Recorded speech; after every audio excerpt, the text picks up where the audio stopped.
Assalamualaikum warahmatullahi wabarakatuh. Bismillahirrahmanirrahim. Alhamdulillahil qail Nun wal qalami wa ma yasturun ma anta bi ni'mati rabbika bimajnun.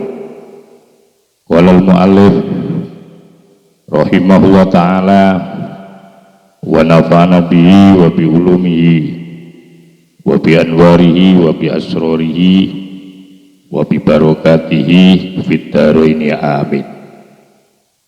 Alhamdulillah, mari kita lanjutkan kajian kitab Iqatul Imam, di mana saat ini kita masih pembahasan pada kata mutiara yang ke-150, dan ini merupakan seri kedua dari kata mutiara 150 ini.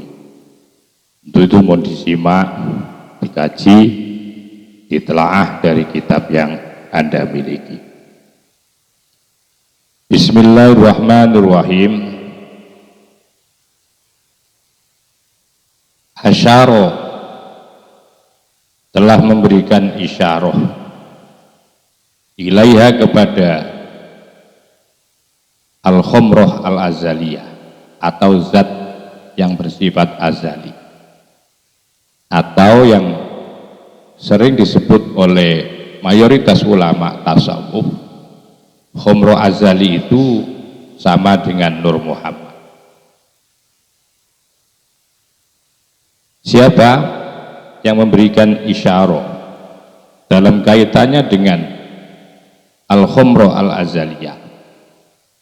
Yaitu Ibnul Farid, Syekh Ibnul Farid, fi khomrotiyatihi, di dalam syair yang berkaitan dengan sifat daripada yaitu khomroh atau zat azaliyah atau Nur Muhammad. Dikaulihi, sesuai dengan dawuhnya Syekh Ibnul Farid di dalam syairnya.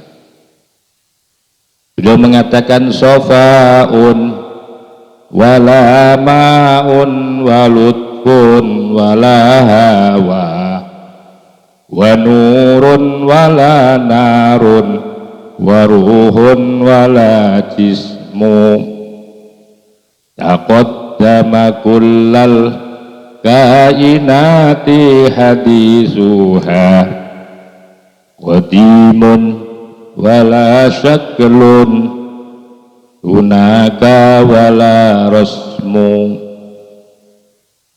Bahwa sifat daripada khomroh azaliyah itu adalah sofaun, jernih, bening, wala ma'un, tapi bukan air, artinya tidak seperti air, walutfun, dan halus. Jadi khomroh azaliyah itu jernih, bening, ya, sifatnya, tapi tidak seperti air. Dan walutfun, dan halus, halusnya wala hawa, tidak seperti udara. Wa nurun, dan bersifat cahaya, wala narun, tapi bukan api. Waruhun, dan bersifat ruh, artinya wala jasmu, tidak punya jisim atau jasad. Itu diantara sifat daripada al-khomrotul azaliyah yang digambarkan oleh Ibnul Farid. Taqaddama kullal kainati hadisuha.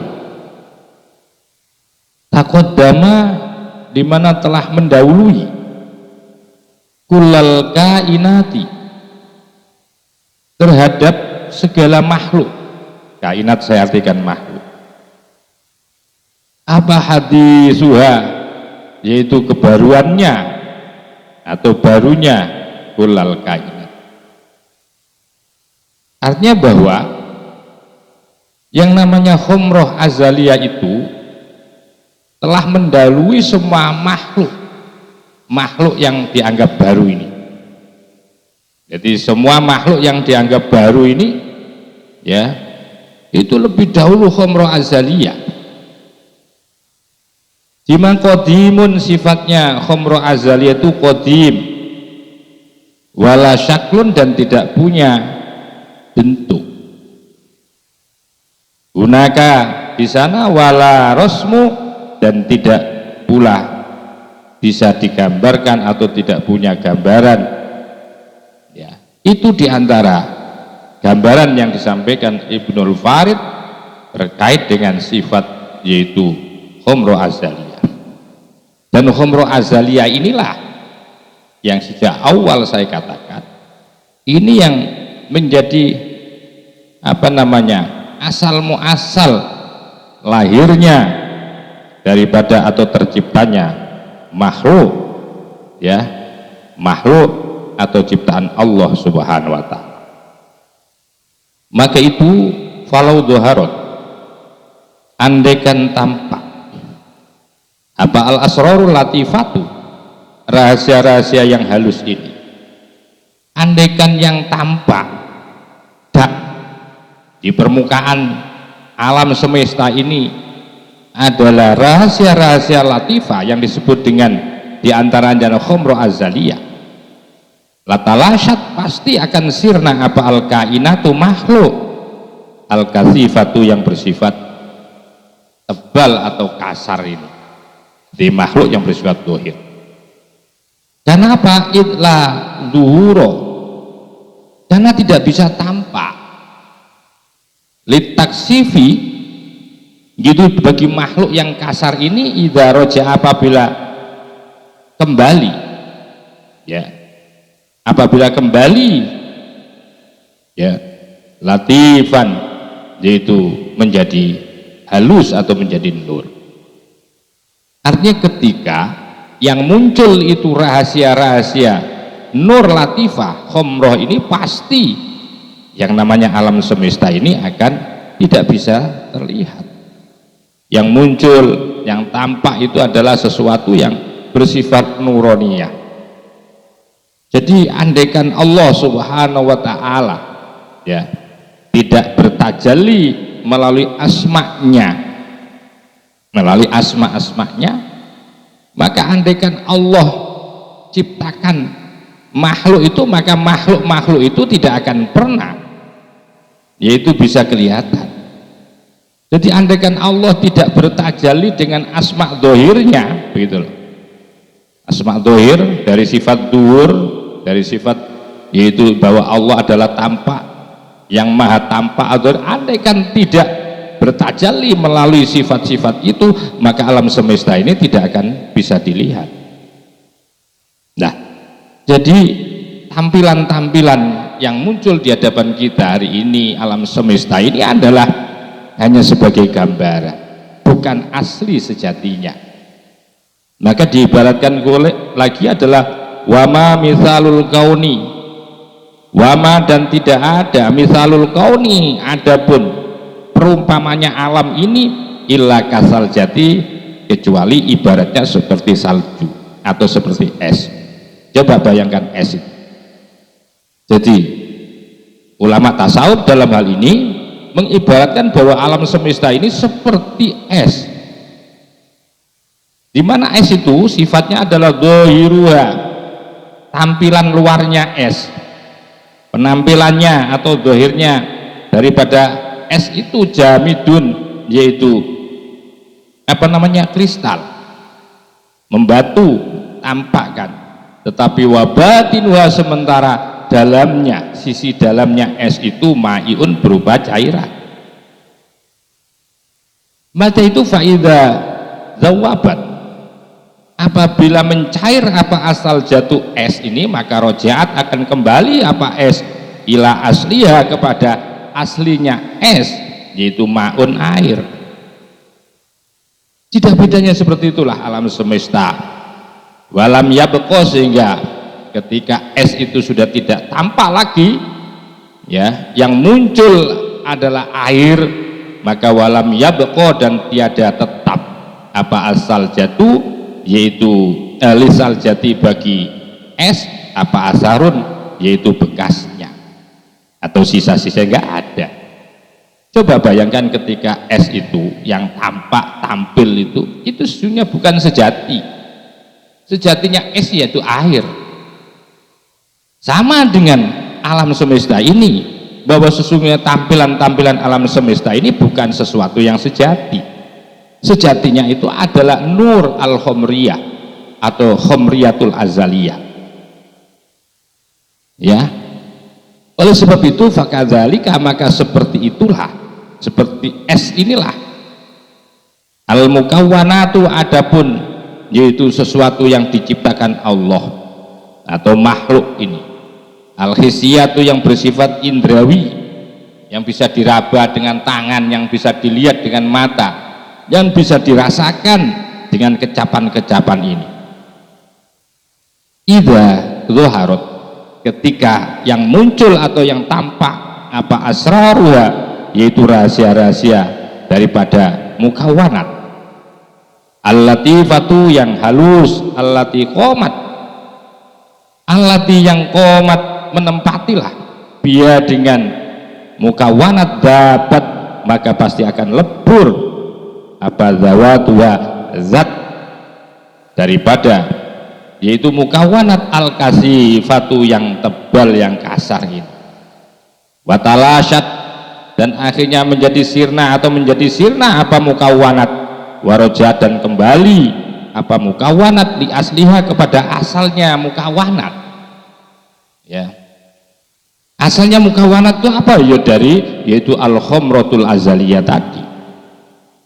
Wa ila hadza, dan terhadap ini wa ila hadzal makna, dan terhadap makna ini asyara, telah memberikan isyarah siapa sahibul ainiyah, yaitu seorang yang memiliki syair, ya, syair ainiyah biqaulihi, sesuai dengan daunnya sahibul ainiyah, wa mal kaunu fit timsali illa kasal jatin wa anta lahal ma'ul ladzi huwa tabi'un fa masal jufi tahqiqina wairu ma'ihi wa wairani fi hukmin da'adu syara'i'u walakin bidhubil mala'i yarfa'u hukmuhu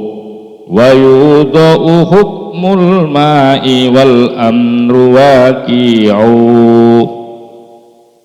Wa mal kaunu, wama, dan tiada apa al kaunu, adapun alam, bitimsali, di dalam yaitu gambarannya atau di dalam perumpamaannya.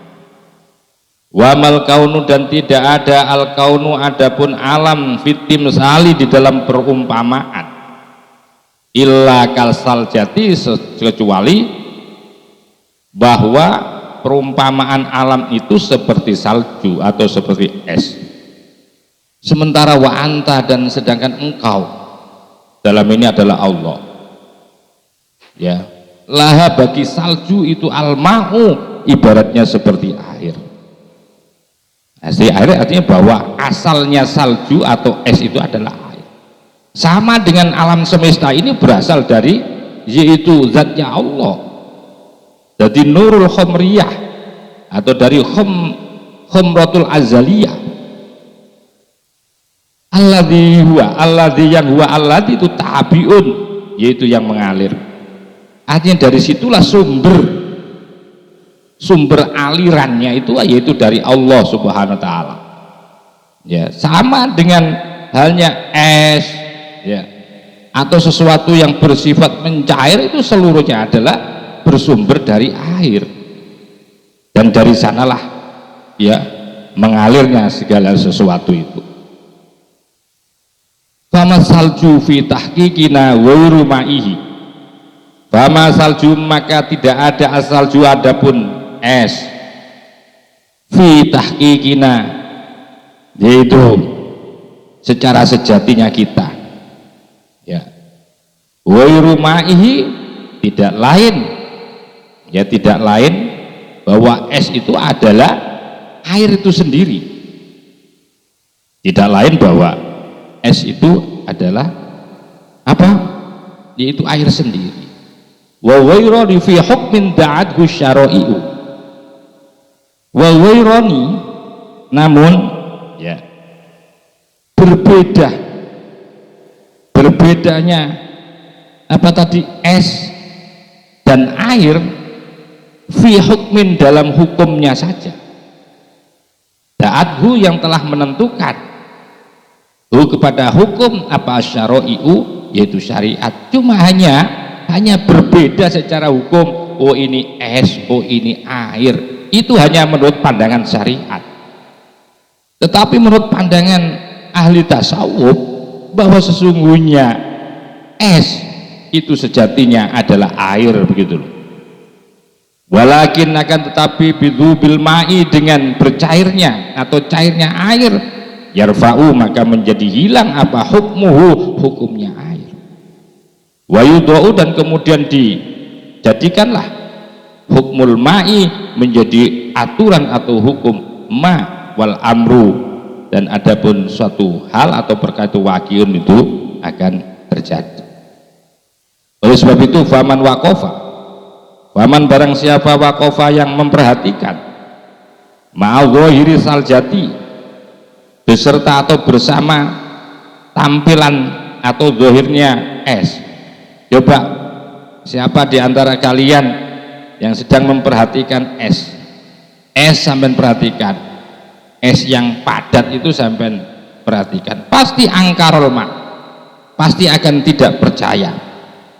Siapa man al-ma'a, akan air alladzi fi batiniha, alladzi fi batinah, yang ada di dalam apa, yang ada di dalam salju.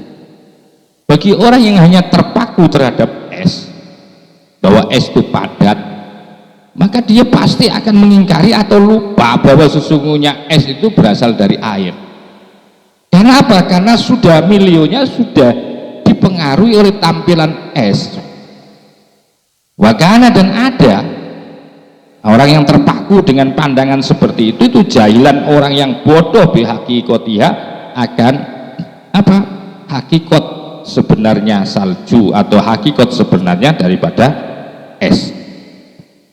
Tapi sebaliknya waman nafada, waman dan adapun barang siapa itu nafada, langsung siapa man ya ila batinnya, melihat kepada dalamnya salju atau es arofa, pasti orang itu akan mengetahui aslaha, akan asal usulnya es, wa far'aha, dan cabang-cabangnya es. Wa kadzalika, begitu jugalah ibaratnya seperti salju atau es inilah al aqwanu, adapun alam semesta itu dhahiruha, penampilan alam semesta itu hurotun, menipu. Ya tidak bedanya dengan es, ya tidak bedanya dengan es. Alam semesta ini tampilannya itu menipu karena bukan sejati. Ya, liman bagi siapa itu? Liman bagi orang waqafa yang hanya terpaku ma'akasafatiha, dengan tampilan yaitu kasarnya daripada aqwan. Wabatinuha, sementara adapun dalamnya aqwan itu ibratun, ada banyak yaitu ibroh atau pelajaran-pelajaran yang luar biasa. Di situ ada yang namanya substansi, ada hakikat. Di dalamnya alam semesta itu ada nilai sejatinya alam itu. Nah, itu akan menjadi ibroh, menjadi pelajaran berharga liman bagi orang nafata yang langsung siapa man melihat ila asliha, kepada asal usulnya daripada aqwan. Waqat mathalu, dan sungguh telah mengumpamakan siapa ulama tasawuf aidon juga al-kauna, terkait dengan alam, bisurati Jibrilah, dengan yaitu tampilan daripada malaikat Jibril. Malaikat Jibril itu pernah menyerupakan dirinya dengan seorang sahabat. Hina kana, ketika ada siapa Jibril itu yatasawwaru, berbentuk fi surati Dihyata, dalam bentuk seperti sahabat Dihya. Faman ra'ahu, barang siapa yang melihat, ya, faman barang siapa ra'ahu yang melihat, hu akan Jibril kasifan, yang kasar, artinya ditutupi dengan tampilannya seorang manusia itu, kola maka mengatakan, oh Dihya, Dihya itu yaitu sahabat Dihya itu. Bagi orang yang tidak mengetahui sejatinya loh, bahwa sesungguhnya itu adalah malaikat Jibril, tapi dalam bentuk seperti yaitu wajah dan tampilan sahabat Dihya, sehingga wa angkaro, dan mengingkari ayyakuna, ada, ya, ayyakuna, ada siapa Jibril itu malikan, seorang malaikat. Pasti dia akan mengingkari, tidak mau mempercayai bahwa itu adalah malaikat, karena dia hanya melihat gambaran bentuknya saja. Tetapi barang siapa waman arafa aslahu, waman barang siapa arafa yang kenal aslahu, terhadap asalnya Jibril, ternyata tampilan itu ternyata Jibril dalam bentuk Dihya. Barang siapa yang mengerti di balik Dihya itu sejatinya Jibril, lam yungkirhu, tidak akan pernah mengingkari hu, kepada Jibril. Walam yakif, dan tidak berhenti siapa man ma'adzohirihi, bersama tampilannya Dihya. Dia tidak akan terpaku bahwa itu adalah tampilan Dihya, sahabat Dihya. Fa'idha talattofa, baru ketika sudah hilang. Fa'idha talattofa, apabila sudah menjadi talattuh, menjadi halus, waroja, dan kembali Jibril ila aslihi, kepada aslinya Jibril, zahabat, maka hilanglah apa tilka suratu, yaitu tampilan gambaran yang seperti Dihya itu, buat mahalat dan sirna apa surat. Fakadzalika, dan seperti itulah juga, seperti Jibril itulah al-kaunu, adapun alam semesta ini, innama huwa, bahwasanya huwa, adapun kaun atau alam itu, khoyalun, hanyalah gambaran atau khoyali atau bayangan. Famada ma maujudan fil hissi, selama maujudan, yaitu wujud ada, fil hissi, di dalam tampilannya, ru'iyah, masih terlihat, wadhuaro, dan tampil. Fa'idha roja'a, ketika kembali apa makhluk ila aslihi, kepada asalnya makhluk, bituhuri asrori, dengan tampilan, dengan munculnya rahasia-rahasianya makhluk, allati qoma, allati yang qoma, menempati biha dengan asror, maka itmahala, maka menjadi sirna, walam yabqa, dan tidak tersisa, tidak ada, tetap lahu bagi makhluk apa asarun, yaitu sisa-sisanya atau bekasnya. Waqad asyara, dan tunggu setelah memberikan isyarah, ila hadza sahibil ainiyati, ila hadza, terhadap persoalan ini. Siapa sahibul ainiyati? Yaitu seorang penyair yang mempunyai syair ainiyah, dan juga biqaulihi, sesuai dengan daunnya sahibul ainiyah, tajallaitu bitahqiqi fi kulli suratin wa fi kulli syai'in min jamali lawami'u, famal kaunu fit timsali illa kadihyatin tasawwaru ruhi fihi syaklun mukhadi'u. Tajalla itu, aku menampakkan, tajalla itu aku menampakkan bitahqiq, secara sejati, fi kulli suratin, pada setiap bentuk. Jadi aku itu sesungguhnya sudah bertajalli secara sejati pada setiap ciptaan-ciptaan ini. Fa fi kulli syai'in, dan itu ada pada setiap sesuatu, min jamali, itu karena keelokanku, lawa mi'u, yaitu keindahan atau percikan-percikan sinarnya. Jadi bahwa segala sesuatu itu merupakan percikan-percikan dari wajah indahku. famal kaunu, maka tidak ada al kaunu adapun alam semesta fit timsali di dalam perumpamaan illa katihyatin, kecuali bak seperti sahabat Dihya. Tasawwuru ruhi, seperti yaitu gambaran, yaitu ruhku fihi di dalam kaun, syaklun yaitu tampak, mukhadiun yang menipu.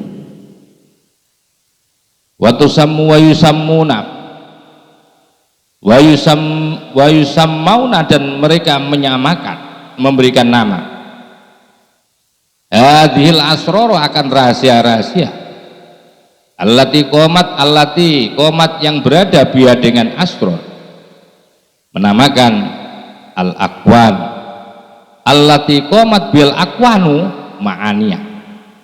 Wa yusammu, dan mereka para ahli tasawuf, mereka memberikan nama siapa? Ahli tasawuf, hadil asror, terhadap rahasia-rahasia allati qomat yang berada biar dengan asror apa al aqwanu, yaitu alam semesta atau makhluk, menamai ma'aniya akan makna. Sementara wa yusammuna, dan mereka memberikan nama al aqwana akan aqwan ini, memberikan nama awaniya hamilatan lil ma'ani, yaitu memberikan nama awaniyah, di tempat yang memuat atau tempat yang menjadi, yaitu muatan bagi makna-makna. Artinya bahwa ya ulama-ulama tasawuf mereka menamakan ya rahasia-rahasia yang ada di dalam alam semesta ini, mereka namakan dengan ma'ani. Sementara mereka memberikan nama alam semesta ini sebagai awaniyah hamilah namanya, yaitu tempat yang memuat ya, atau yang memikul, atau yang membawa lil ma'ani, terhadap nilai-nilai makna. Maka itu falau duharut, andaikan yang muncul itu apa al ma'ani, nilai-nilai makna saja, lat mahalat, pasti akan sirna apa al wahni, tempat atau wadahnya.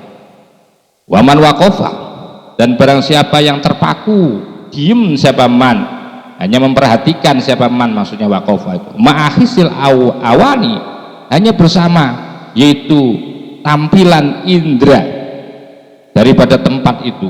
Jadi barang siapa yang hanya berpaku ya, melihat, memandang hanya kepada tampilan-tampilan dunia ini yang disebut dengan yaitu hisil awani, maka ujiba, pasti dia akan terhalang, termaksud an asroril ma'ani, dari rahasia-rahasia maknawi. Wa fi dzalika, di dalam hal itu yaqulu, yaitu telah bersendandung siapa At-Tusturi, Syekh At-Tusturi radhiyallahu anhu, mudah-mudahan Allah meridhai kepada beliau. Dawuhnya beliau, la tanzur ilal awani wa hussa wa khudda bahrul ma'ani la'allaka tarani. Ini nanti akan kita lanjutkan kembali, karena terus terang memang kajian ini kita harus hati-hati banget. Mudah-mudahan jadi ilmu yang manfaat. Wa khairan wallahu muwaffiq ila aqwamit thoriq.